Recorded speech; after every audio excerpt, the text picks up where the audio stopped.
Whether you're a full-time artist or you're just starting out, there is no more useful art tool than a sketchbook. But where do you start? And what should you do with your sketchbook? Well, I'm Danny Gregory, and I'm a devoted sketchbook artist, and I have been for 25 years. And in this video, I'm going to share some tips for keeping a gorgeous sketchbook of your own. Let's start. Number one, always carry your sketchbook with you. Think of your sketchbook like your shadow. It's always with you. Inspiration is a sneaky thing. It can pop up anywhere, anytime. So whether you're lounging at a cafe or waiting for a bus, make sure your sketchbook is within arm's reach. Pop it in your bag, your pocket, your glove compartment. Take it to work, to lunch, to bed. Keep it next to you when you're on your computer, when you're hanging out. That way you can always capture your ideas in their rawest form, untainted by the vagaries and forgetfulness of time. And plus, there's a certain charm in just doodling away while the world is hustling and bustling around you. Number two, think of your sketchbook as a journal. Draw and write about everything that's going on around you. Record what you eat, where you go, who you meet. Draw the TV shows you watch, the books you read, the projects you have at work. Draw maps of your neighborhood. Make infographics about your chores. Record your recipes. Draw everything you own. There are no rules. You're allowed to draw anything you want in your sketchbook. And the more you do, the better your skills will become, and the more you'll appreciate the richness of your life. Your sketchbook will help you to learn how to draw absolutely anything, because you do draw absolutely anything, and the more you do it, the easier it'll be, the more skilled you'll be at it, the more fun it will be. Number three, experiment with different mediums and techniques. Your sketchbook is the perfect place to experiment with different kinds of art supplies, whether it's gouache or watercolor or colored pencils, markers, pen and ink, collage, brush pens. Just try out new tools and you'll discover what works for you in different forms, in different styles, in different subject matter. Experiment with all different kinds of techniques, and that'll help you to keep your sketching fresh and exciting. It's always an adventure. It's not the same old ho-hum, and it's not practice. Don't be afraid to step out of your comfort zone and try something new. And don't let those art supplies dry up in your drawers and your closets and bags fresh from the art supply store that now start to gather dusts in some corner. Get them out and try them in your sketchbook. Number four, use your sketchbook as a tool for brainstorming and for jotting down ideas. It's more than just a place for sketches. Your sketchbook is also a great place to capture all the many ideas I'm sure you're having that are passing through your brain. Good, bad, it doesn't matter. Use your sketchbook to record those ideas. Could be for future projects.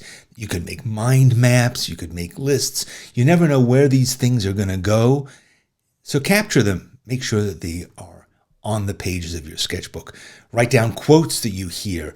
Draw diagrams, infographics.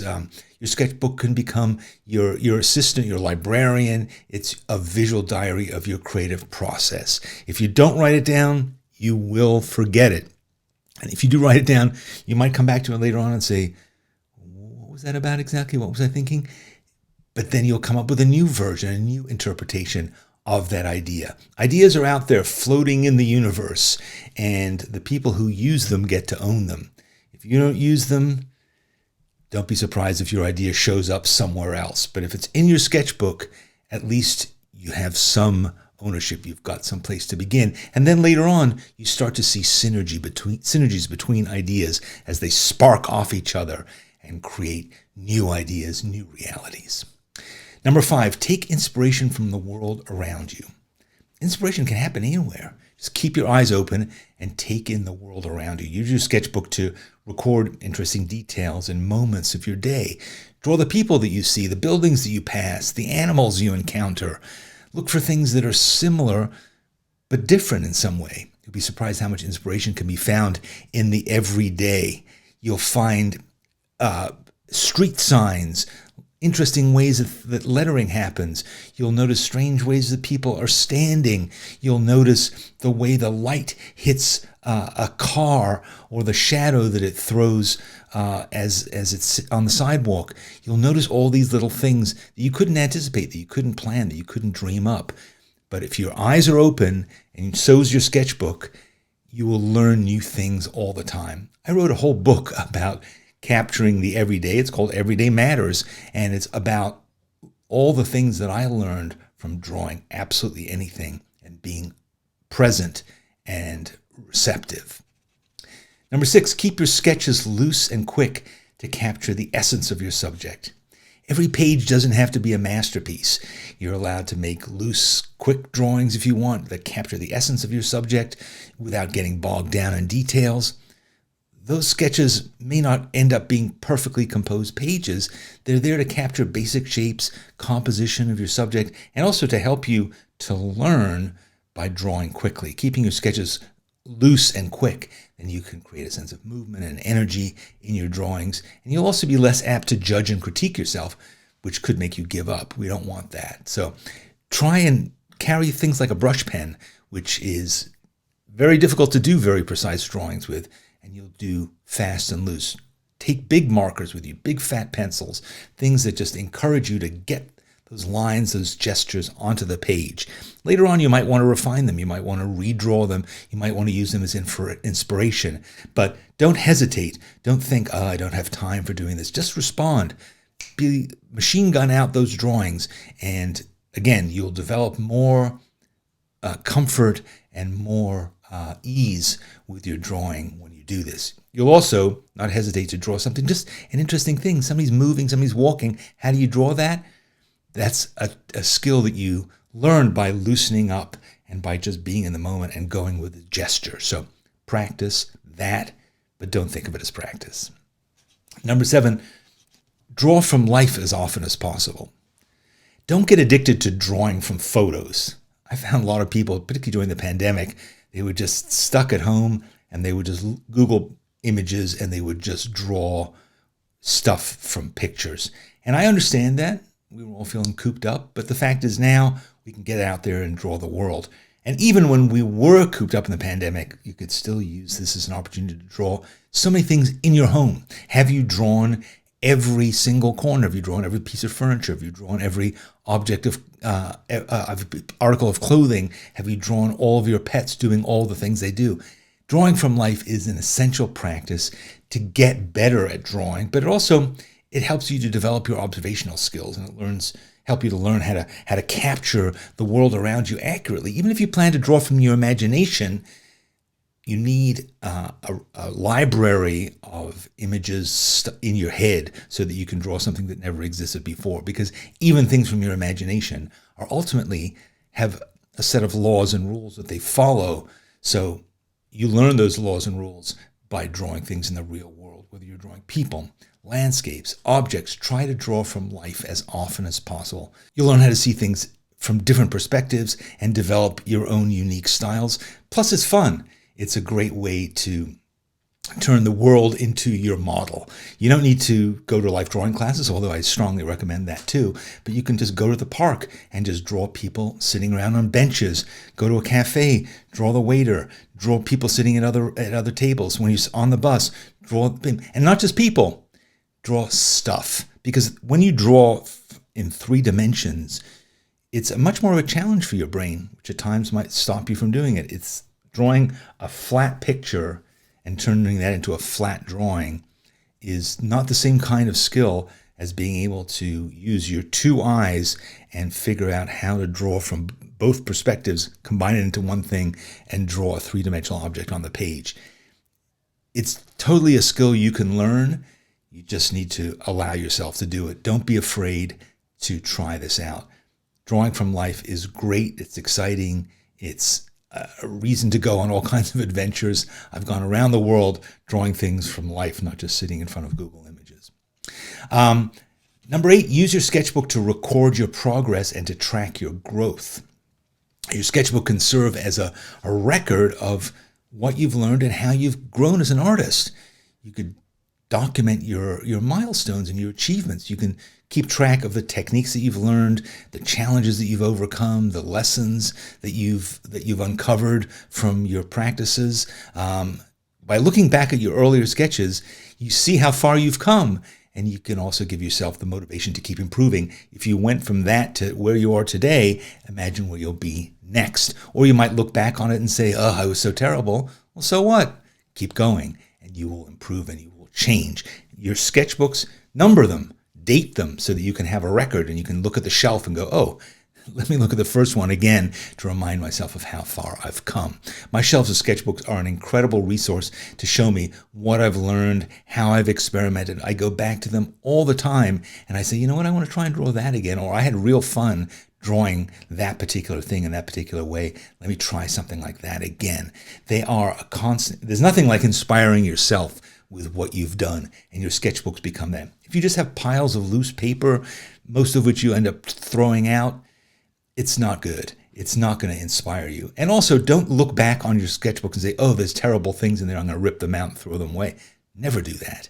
They are part. It's just like throwing away pictures from your childhood. You don't do that. You keep them. Yes, you've progressed beyond them. Yes, maybe you're embarrassed by them. It doesn't matter. They're there as proof of what you've done, of the work that you've put in. They are a record. They are evidence of what you've learned and how you've done it. And sometimes you need to go back and learn lessons again. You might learn to do something. You might say, wow, I used to be really good at that. How come I'm not that good at that anymore? Well, I'm not working on that particular skill anymore. I've moved on to other stuff. Now I need to come back and learn how to draw animals' paws better, or I need to draw building windows again. Come back to it. There you have it, this whole archive of what you've learned. Number 9, take risks and try new things in your sketchbook. Your sketchbook is a safe space to take risks and to try new things. Don't be afraid to experiment with new styles, new techniques, new subject matter. Take on challenges that scare you, and you'll be surprised at how much you learn and grow as an artist. Don't think to yourself, I can't do this. It's going to be a failure. If it is a failure, it'll still teach you loads. Worst case, just turn the page and start something new. Don't tear out the page. Like I said, years from now, you're going to want to come back and look at that. But keep pushing yourself. Keep trying new things, new techniques. If you see somebody doing something, try and figure out how do they do what they're doing. Keep going. You have creative license to do all these things. Hey, I wrote a book about that too. It's called Creative License. And number 10, probably the most important one, is don't be afraid to make mistakes. They're an essential part of the learning process. Your sketchbook is the perfect place to make them. It's not like you're doing a mural. It's not like you're doing a giant canvas. You're doing something in a little book that only you will see. You can open it. You can make a mistake and go, you can turn the page. Nobody knows, nobody cares. It's fine. Don't be hard on yourself if your sketches don't turn out the way you wanted them to. Instead, use these mistakes as opportunities to grow and to learn, and embrace the imperfections in your work. A lot of times I do something and it turns out not to be the thing that I wanted to do. But sometimes it turns out to be a thing that I didn't think I wanted to do, but it's actually kind of really interesting. If only I worked a little bit harder at that, I could push that in a new direction. All kinds of things happen, interesting color combinations. I draw a line in a weird way. I misjudge something, but it actually turns out to be more expressive. All these things happen because they're mistakes, but they're actually lessons. And your sketchbook is your textbook. It is full of all kinds of lessons, every single page of it. Good, bad, and indifferent. And they may not be lessons that you understand now. You might do something and say, ugh, this is terrible, turning the page. A year from now, you might come back and say, you know what, here's why I think this happened. Or actually, that's kind of interesting. I want to develop that. Or now I've come to a different place where I have a different point of view on that event that happened. You see, they're all things that influence each other, spark each other as you grow and evolve. That's the whole point. We're on this lifelong journey. You're never going to get there. There's no there. All you're going to do is you're going to keep learning, trying things out. If you learned everything and you tried everything out and you perfected everything, it would be dull. You wouldn't be growing anymore. And life is about growth and change. You want to keep going and trying stuff out. So don't be afraid of mistakes. Certainly don't allow the fear of a mistake to stop you from even trying to do something. That would be absolutely crazy, because it's like your imagination, which is trying to figure out what's going to happen, is wrong a lot of the time. It doesn't know what's going to happen. So you have to go there. You have to get there through the taking risks, trying new things, and getting to new places, and then saying, oh, you know what? This is actually really different than I thought, and I'm really glad that I took the risk of getting here. Every mistake is a chance to learn something new and to become a better artist in the process. Better in the sense that you're more expressive, you're more comfortable, you're more interesting, you're more interested. There's so many things about being a better artist that are about you comparing what you're learning and doing now with where you were. And your sketchbook is a great place of that. Perfection isn't the goal of drawing. The purpose is to practice, to improve, to keep learning and discovering. Drawing is a process, and it helps you to develop your skills and build your confidence, right? And you also have to accept that everything you make in your sketchbook is not going to be great, and nobody cares. Turn the page, do something else. It's perfectly fine. It's a place where you expect to experiment. Look at the sketchbooks of great artists. Go and look at Rembrandt, at Van Gogh, at Picasso. A lot of their sketchbooks have pages that are crap in them. That's absolutely fine, and somebody thought that it was worth putting in a museum anyway. We all try things we haven't done before. That's how we grow. Okay, I hope that all these tips are going to encourage you to start a regular sketchbook practice. Go out, buy any kind of sketchbook. Don't buy a super expensive one if it's going to intimidate you. Buy one that's the right size to put in your pocket, put in your bag, have with you at all times. It doesn't matter what brand it is, because you know what? In a month, you'll have filled it up. You'll move on to the next one, and you'll say, I want to try something different. It's not precious. It's your friend. You can knock it. You can beat it up. You can throw stuff at it, and it will still come back and still love you. So keeping a sketchbook is a life-changing habit. It'll make you a better artist and a happier person. And I'm so excited for you that you're going to try this out. I hope these tips are helpful. See you later.